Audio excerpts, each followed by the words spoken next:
Hi అండి. అందరు అపార్ట్మెంట్లలో జాగ్రత్తగా ఉండాల్సిన టైము, ఇళ్ల దగ్గర కూడా జాగ్రత్తగా ఉండాల్సిన టైం. దొంగలు చాలా రెచ్చిపోతున్నారు. హైదరాబాద్లో అయితే వృద్ధ దంపతుల్ని చిత్తకొట్టేసి మరీ వాళ్ళ దగ్గర ఉన్న బంగారం, నగలు అన్నీ పట్టుకుని పారిపోవడం.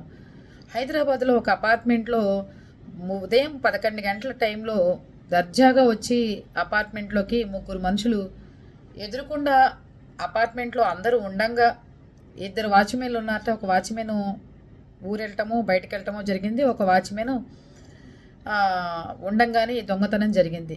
కనుక అందరూ వాచ్మెన్ని కంట్రోల్లో పెట్టి వాళ్ళకి ఒక మీటింగ్ లాగా ఏర్పాటు చేసో, లేకపోతే ఒక సీసీ కెమెరాలు ప్రతి చోట అమర్చుకోవడము, వాచ్మెన్ అనేవాడు పగలపూట నిద్రపోకుండా కాపలా కాయమని చెప్పడము, ఏదో ఒకటి చేసుకోవాలి. లేకపోతే ఇంట్లో ఉన్న లేడీస్కి, లోపల ఉన్న లేడీస్ని ఎవరినన్నా ఏమైనా చేసి ఆ బంగారం పట్టుకెళ్ళిపోతే ఎవరు బాధ్యులు?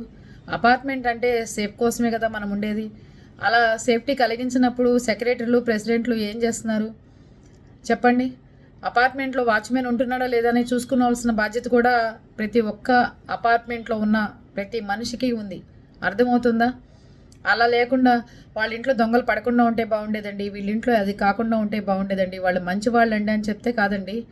వాచ్మెన్ ఉంటున్నాడా లేదా, వాడు ఏం చేస్తున్నాడు అనేది కనుక్కోండి ఫస్ట్. అర్థమవుతుందా?